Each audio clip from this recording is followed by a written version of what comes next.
Good afternoon, everyone. Welcome to the Language Summit 2018, and I'm sure you have all of these brochures or pamphlets with you now. So for those of you who haven't seen me around in the summer, my name is Shin-Hei Lee, and I'm a new addition to CLC. And I'm the project coordinator of the Language Pedagogy Innovation Initiative, in short, LPII, which is the subject of this meeting.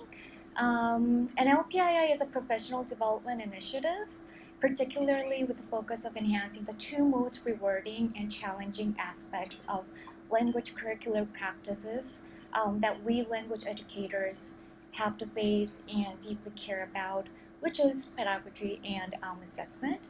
And through the support from the college, CLC launched LPII in last year's summit, and now the LPII team is very proud to be hosting the summit for the second time around. Particularly in this year's summit, we are extremely excited to finally take the opportunity to acknowledge and celebrate the hard work of our colleagues who participated in the first cycle of LPII, and also announce the upcoming programs CLC is offering for the new cycle of LPII 2018 and 19. And today, by hearing out from all levels of people who have been engaged in and believed in LPII, we hope you're able to learn more about how fruitful the project has been, and what to expect from its next cycle of programs going forward. So, without any further ado, and while you continue to enjoy your lovely snacks and drinks, I would like to kick off this afternoon's meeting by first inviting Kathy to share with us about the background and context behind the creation of LPII and the revitalizing progresses made throughout the years since then.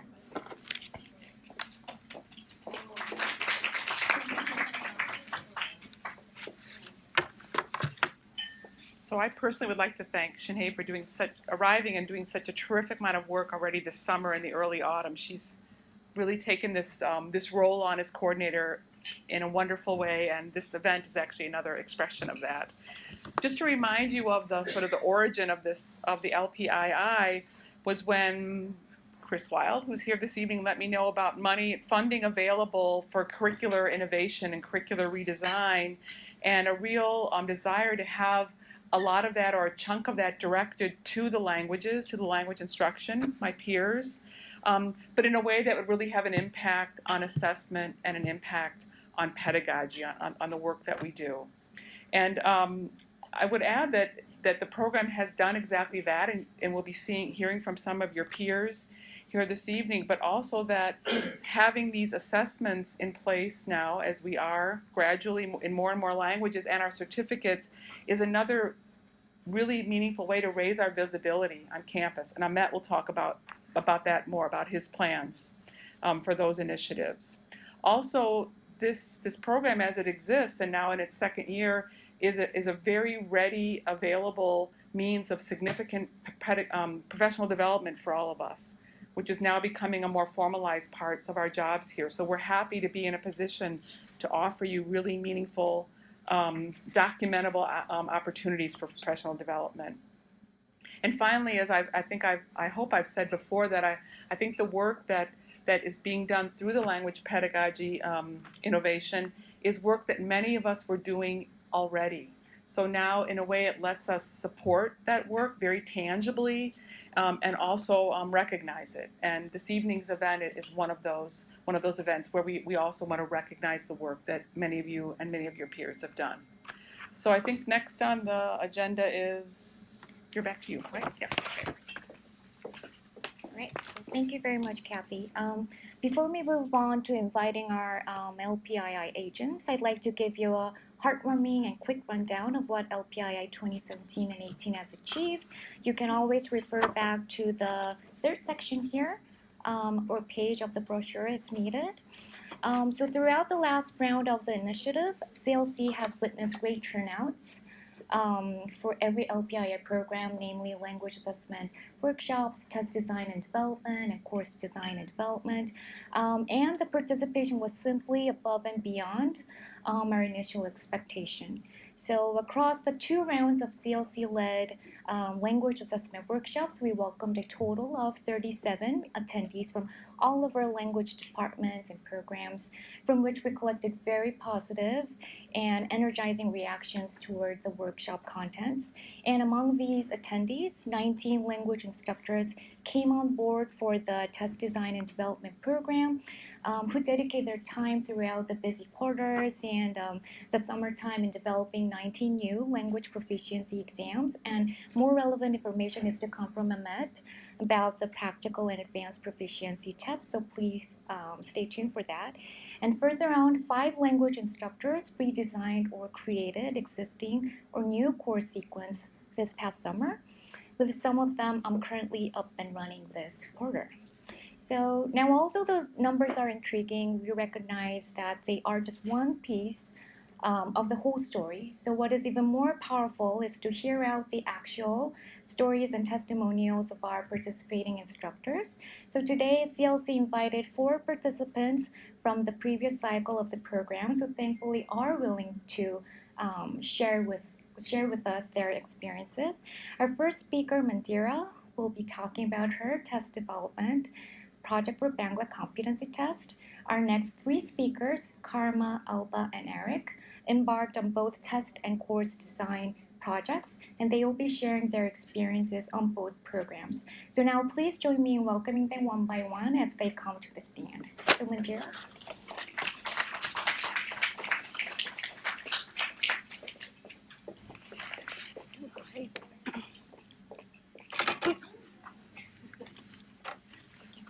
Okay. Hello and namaskar and salam alaikum. I teach Bangla language in the Department of South Asian Languages and Civilizations, and my name is Mandira Bhaduri. I teach all levels of Bangla from first year to advanced level. In spring 2018, I completed the competency assessment design. Now I'm looking forward to work on practical proficiency and advanced proficiency assessments and course developments. I have been teaching Bangla for a long time, like 26 years, and my teaching method changed in the course of time. I went to many workshops, learned all the methods, implemented or tried to implement in class, and I was interested in communicative method. But for assessment, I was really not good at it. I mean, I knew how to measure achievement, somewhat performance through my exams, but I did not have the knowledge or expertise to assess proficiency of my students. So I was delighted when LRC offered Language Assessment Pedagogy Workshop in 2017.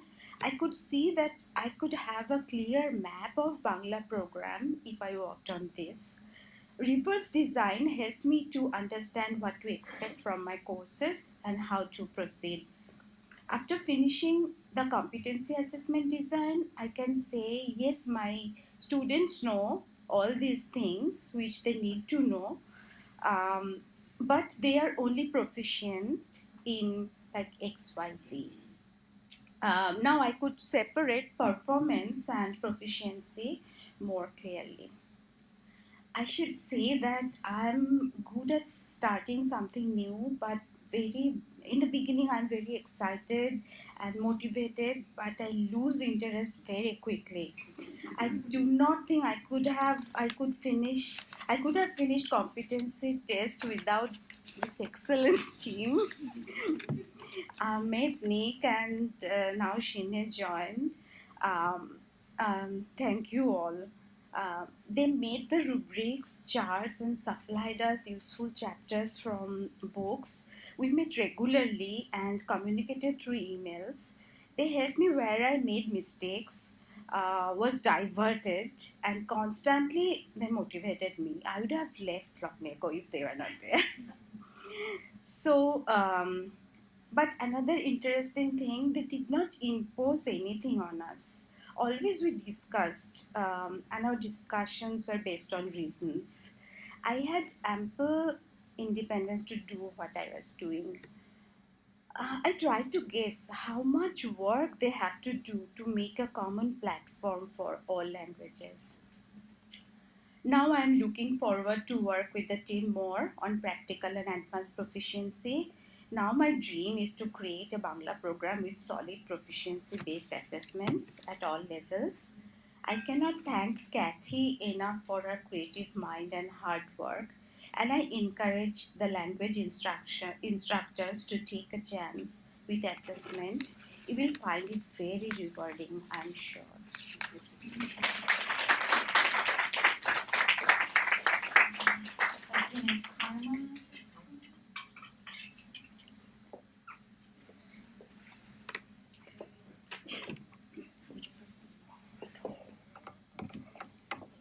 Hello. My name is Karma. I teach Tibetan language, and prior to coming here, I taught at UC Berkeley for 7-8 years, and this is my 9th year here. And this story all began in 2016 when Kathy told me to attend Act 4 workshop for 4 days, and I did that, and realized then that the textbook that I've been always thinking, which is in fact the most comprehensive textbook thus far in any school where this textbook is being used. I felt that there are some scientific or technical problems when I did this Act 4. And then after that, when I decided to do this course development, I realized it's not only that when I was in the college, I was taught how to teach through something called Bloom taxonomy, and realizing that, and then doing this course development, I realized why the biggest difference it told me is how much time I can spend in the classroom and how much time I can do without. That was first distinction that I made. And then after that, then I revamped whole course because of the test development that we did. And again, it was completely based on scientific approach to doing assessment. And it was really helpful in terms of teaching such an ancient language, yet at the same time having a challenge of teaching classical Tibetan and colloquial Tibetan starting from the same year. Then as we moved on, and there are a number of things. Number one is the systematic approach to teaching Tibetan language. I was particularly impressed by the systematic approach to reverse design test development, and which is the functional outcome. Where do you want your students after 1 year? That was the biggest question that I posed myself, which I didn't for the last 20 years. And keeping that thing in mind, then I have to find out the evidences. I have to develop the assessment based on that, and then design my metrics with the targeted function, what function my students should be after a year. Although, as Kathy said, we are doing so much, but we never put these into some kind of a systematic approach to doing the things. It just because I remember after 1 year, some of my students do much better. Some of my students do not as good as to the novice high. But we just keep on going. This is not that. This is putting a standard that they should reach there. In order to reach there are a number of instruments that you can apply in between before they completely fall down. So those are the things, having a target function, having a target, and then designing your tests, what kind of topic you should be on, to the extent what question you should be asking at novice level. Can we ask why and how at the novice level? Those are the issues that completely enlightened me during this time, this summer. I really felt that, as Mandira said, we have wonderful group of people at Language Center. They are more than available, I would say. You know, they are always there, in fact, and they will tell you exactly. And if you go through the canvas, there is everything, all the talk, all the workshops, everything that you need, it is there. It's for us to adopt it. And if you, I did this not only for teaching here, I did this so that I can change the very temperament of teaching Tibetan language in other parts of the university too. And that is why I am preparing to give a big talk at the International Tibetan Language Conference. Thank you.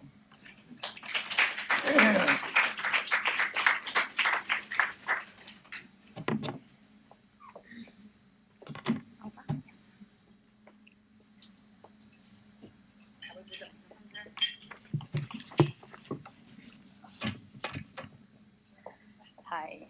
So I'm Alba, and I teach Catalan here at the University of Chicago. And I participate with two projects. First, the practical proficiency exam, and then I developed one of the courses. And these two projects came with one common goal, which was giving more cohesion and having a more cohesive program, like knowing where we were taking our students towards. And having, as you've heard and as you will hear like this evening, clear outcomes and objectives. And that goes in two directions. That means that right now I can say when my students finish all the sequence, that's what they can do. Not that's what they know, that's what they can do, which is like two different things. And another thing is I want them to be able to do that. How do I get them there? No, it's not a list just of content, but how do I get them to be able to do all these things I want them to do? So you have this exam, and then from there, it's like, yeah, you go backwards and you do your course design, and it's like a tool that has two functions, like where are they going and how do you get there then?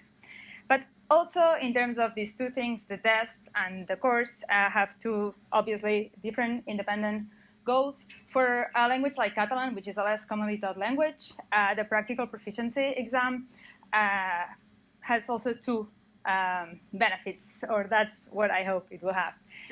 On the one hand, students who take all the sequence of Catalan, which it's not, they don't do that for a requirement, they don't do that because they need it usually, it's more because they want to. At the end, if they take all our courses, or most of them, they can get a certificate and they can say not, oh, I took 3 or 4 quarters at the University of Chicago. They can say, that's what I know, that's what I can do, that's what I can do with Catalan. And then hopefully it can be also a way of motivating, like it can become a special, like a carrot for students who take 1 or 2 courses to go a little bit further and to say, hey, if you take like 1 or 2 more quarters, you can get this certificate. And like that's much better than, you know, like since you're taking the effort of starting a language, like try to go as further as possible. And then the course design has been another story. I say that it's been extremely helpful, and I say that that's my Marie Kondo. I don't know if you know, like this cleaning, spring cleaning experience. That's what's been like. I've been teaching not forever, but for a few years now, and sometimes I think we put the autopilot. We know what you're doing is good. We have that feeling. We know our students are learning, but we don't take the time to stop, reflect, like look at what we're doing, where are we going, etc. And sometimes after attending a workshop, you think, oh, I will do these changes, and they never get done because you have compositions to correct or exams or whatever.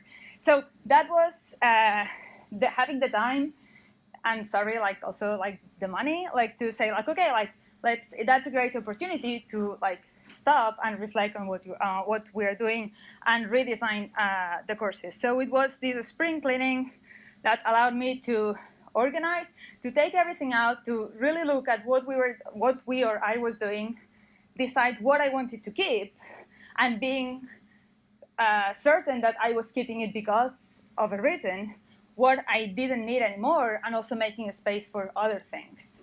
And I think the combination of these three things, that's what I did, or that's what. And right now, what's amazing is I feel more like I have more tools to define the program, and like I'm more aware of what I'm doing with my students and what the Catalan program is doing with our students. So I think that's pretty cool. And again, I don't want in terms of the exams, we all do exams, but if you design an exam with them, you learn so much about assessment. So just for this, it's worth it. And then when you design a course, very often we do that either on our own or with a colleague from the same language. Having someone that has an outside point of view and gives you feedback from that perspective, that's a very different feedback than the one that we usually get in our own departments. If not, very often we do that on our own. So that's, I think, it's another good motivation or a good reason to engage on this opportunity. And that's it. Thanks.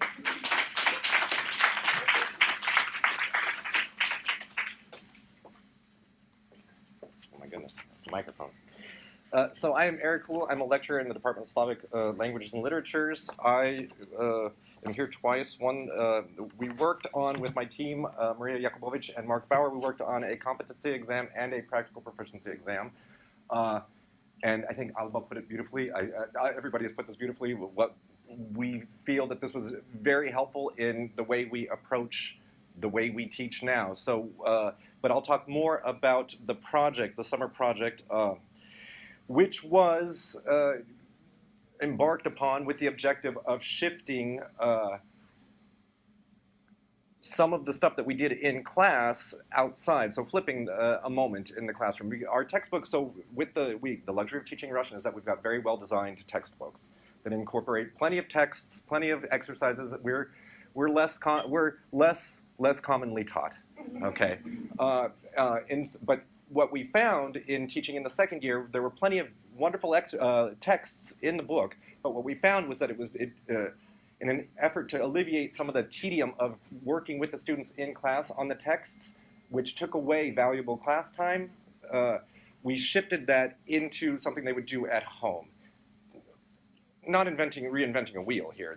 That's yes, plenty of us assign homework, reading as part of a homework assignment, but to make sure that that was really understood, and so I created several exercises for each of the texts, which would guarantee that when the students came in, they were fully prepared to discuss. So that what we could do was essentially start working with the language that was in the texts. Everything was, they were ready to go. And whereas it's a little premature to sort of evaluate how well they're doing with it, I can tell you that I've already had more time in the class to work with the language. The students seem to be very receptive to it.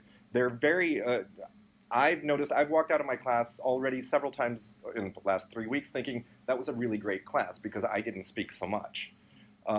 So it was really rewarding in doing it. First of all, the entire process was really rewarding. Working along with Nick and Kathy and Shinhei and Amit was also really valuable. The feedback that you get with them is completely valuable, and every other word that's positive. Because they challenge you. If you think, okay, so I came in, I thought, okay, I'm going to give these and in doing this, we shifted the way we approach vocabulary. So the students do a lot of that on their own. I've developed a whole set of quizzes that are on Canvas for them. Again, not reinventing a wheel, but it was a lot of work. And it was different than the way we'd traditionally been teaching the class. So just coming up talking about vocabulary quizzes, this was the last conversation that we had where I was challenged in the way that we're going to approach the vocabulary quizzes. Completely rewarding. If you think you know how to do this, talk to these four because they'll make you rethink it in a way that's really productive and really interesting and challenging. So, and more work, but still, the students seem to be really receptive to doing it this way. And it was something that I was going to do anyway. I had already thought about this, as Alba said, when we teach, and then we think, oh, I need to rethink this, and then you never get that chance to do it. But then suddenly, I decided at the end of last year that no, I'm going to redo this, and then serendipitously came these grants, and I decided that I would apply for it. Nada Petkovic as well, with Bosnian, Serbian, Croatian. We sat down the entire summer and worked on these things. Met with everybody, and I think it's really rewarding. I think I lost my train of thought, but that's okay. And that's what I have to say. Okay. Thank you, Karma, Madeira, Eric, and Alba for sharing your valuable experience, and we're really thankful for all of your nice great and comments. And now we'll welcome Christopher Wild, Master of the Humanities Collegiate Division and Deputy Dean, who have envisioned and supported LPII from its inception, as he shares with us on his thoughts on the stimulating progress made by the LPII. Well, thank you everyone for coming here, and Kathy asked me to interrupt the flow a little bit of these substantive presentations and to recognize the language, the hard work that has been done by the language instructors in the last year or so. It's really gratifying to see so many come together to really recognize and celebrate that work. The enormously diligent, dedicated, and creative work that has gone into redesigning courses and curricula. And so I'd like you to, before I say a few more things that have to do with sort of how happy I am to see this come to fruition or being underway, maybe you can join me not only in recognizing the four that we just have heard from, but all those that are still underway and are still designing and who need our encouragement to, as Mandira was saying, to bring it to an end, not only to start, but to sustain that excitement and to the multiple levels of proficiency exams. So maybe, as I said, you can join me just in for a round of applause.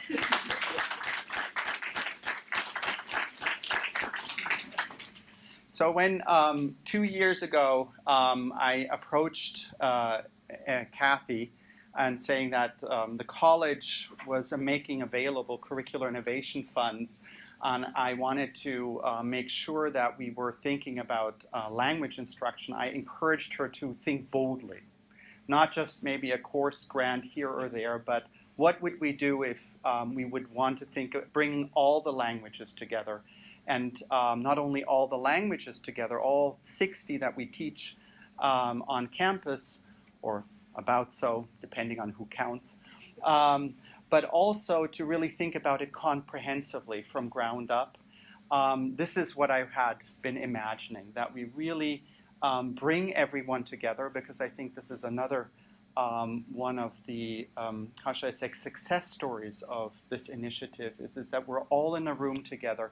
We're sharing how we approach our respective languages and the challenges that they present, and exchange ideas, and that we also think about this, that we begin to think about language instruction at the University of Chicago comprehensively. That it's not balkanized, sorry to use that term, but that it's not, so to say, individual language programs that toiling for themselves, that we're all in this in the same boat, and that we need to make sure that our students are taught as well as possible and learn as much as possible and as many languages as possible. And so I hope that this will be one of the effects of this initiative. And as I said, I was really very, very gratified to hear how we are also able to really rethink how we approach and designing curricula and courses. And so I want to end with a round of applause for Kathy and her team, Shinhi, Ahmed, and the many others that are involved in making this happen.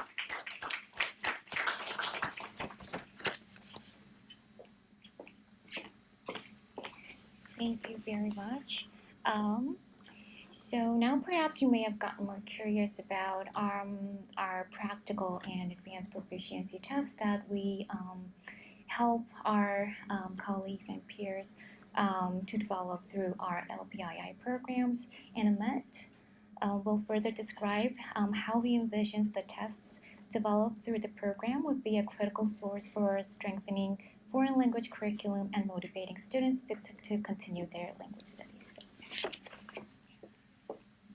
Hey, good evening, everyone. As we have seen, there is a lot of hard work going into this project from the instructor's endpoint. And one of the great products we have at the end is this assessment, practical assessment, and then advanced proficiency assessment in multiple languages. So we have been constantly thinking, how can we approach these two assessments, which are very unique to me from, as a testing expert, I can tell you, they're very, very unique. And at the end, it's going to create a big impact, on students, positive impact. So we have put a program together, a campaign called Show the World You Can Speak a Foreign Language. So we are thinking big about this campaign, and we have taken concrete steps already. And I'm going to share those steps that we have taken so far, and then we'll be taking going further. Nick, would you be able to help me get the brochure?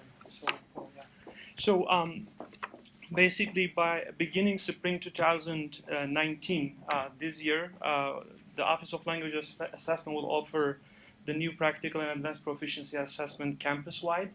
So this is the first time you're opening this opportunity to graduate students. So far, we have about 11 or 12,000 graduate students on campus, and they were not able to take, let's say, advanced proficiency assessment. But this is one thing we are doing. We are opening up to all campus, across all divisions and all departments and programs. So this is one exciting thing we are doing. So to get that happen, so with this, we aim to create an incentive, first of all, to study a language or multiple languages at the University of Chicago, and also help students and give them something very concrete to show the world they can speak a foreign language. And then we are trying to create this incentive by basically training them how this can boost their resume, and how also this can expand their career opportunities. So we are approaching from this perspective to both graduate and undergraduate students. So yeah, I think we have not lost our GPS yet, right? So the campaign also, maybe more importantly, this is kind of the hidden objective, but is the most important maybe objective, is it's going to increase the visibility of languages across campus. So that's going to happen. So to do this, we have taken 5 concrete steps, and then we will need your help with the 6th one. So we have an Instagram account now. So if you, so I have met an Instagram ad specialist in the last week for 3-4 times. So we are really trying to run a very professional Instagram campaign to reach all the college students and also graduate students at the same time. So if you have Instagram, please follow us at UChicago _OLA, Office of Language Assessment. So you will see that on Monday we started to introduce this campaign to all the students. So starting next week, you will see me physically starting Cobb Hall, having a table at the entrance, informing students about this initiative. And I am working on actually going all the popular buildings on campus, and I will spend 5 or 6 hours a week kind of in those buildings to basically set up a table, and then we have a sign-up sheet to basically get the interest, going basically. So we also have contacted the vice president of career advancement. And then she was very excited to hear about this opportunity. So we are going to have a meeting on October 31st. And then we are actually having a formal collaboration with the Career Advancement Office, again, to take this initiative further with them. So we'll be taking some concrete steps with them as well. So we also finally convinced UChicago News. So as of last week, I think we're going to have a news story about this, again, certificates. So, and then it's going to come probably towards January. That's what I hope in winter quarter. But we will have a news story on UChicago News, which will go all the campus, basically. So Nick is also working on a promotional video, which we will distribute through Instagram as well as YouTube, and also our OLA webpage, certificate web pages. So we hope that also video will help us promote this initiative. Also, starting again very soon, Katie and I will be visiting every single department that we can think of to talk to them, basically to begin to consider their language requirements in the light of these certificates and these assessments. And I think our first department is already set up, English language department. We're going to go to English department because they have a need, and they kind of approach to us, okay, what can we do to answer this need? That's how we're coming. We're very soon. We'll be there to answer that need. So, but finally, which is the sixth step, and maybe the most important one, we need your help. So you are at the front end of this initiative. You are instructors teaching these languages. So to help you, we have prepared this brochure. Just came out today. And I would like to thank you, Ellen, our department administrator, for such a creative work. Without her, we wouldn't be able to have this. So you already have one of this with you. So please take a look, and then I would kind of request your help to encourage students to think of the certificates and assessments, but at the same time send it to me or CLC to come and get those from us, or come and get few more from us and then give it to them. So either way, so whatever you think is feasible. So we're trying to put all the things that we think that can catch their interest in this small brochure. So hopefully this will also help us, do this well together. As Chris said, we are in the same boat, and then I have promised something last year here that this will be a great initiative, and then I'm going to do another promise that we'll work very hard, myself and this dedicated and talented team, to make this initiative successful this year, and we will see by spring. I think I will see a lot of interest in this tests and certificates, and then we'll hopefully celebrate that next year here. Yeah, thank you.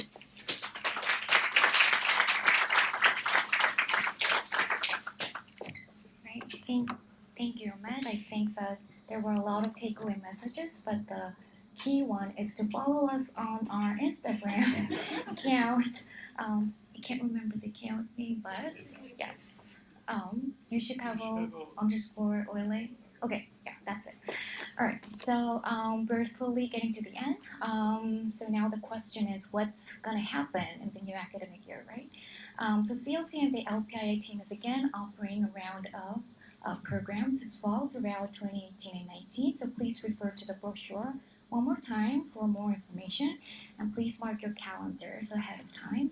So just the big stuff: on November 3rd and 4th, which is in about 2 weeks from now, CLC will host the language assessment workshops, and in fact, registration for those workshops has opened up on our Office of Language Assessment website, so please do check that out. After the workshops, we'll open up application submissions for test design and development program, which will run through early December. And with the kickoff of a new spring quarter on January 7th, 2019, the new test design and development program will take off and also run through mid-May. And the new summer course development program will follow that as well. And before we leave the floor to you and answer your questions more on the initiative and other aspects of the programs, we'd like to finally thank everyone who took part in LPII 2017 and 18 in various ways, either from generously funding and supporting the programs, or from actively being the agents of change, really, and bringing about new innovations in the language classrooms and beyond. So the successful turnouts and inspirational outcomes may not have been really achieved if it were not from all of your great interest, passion, and enthusiasm in advancing foreign language pedagogy at UChicago. So thank you very much.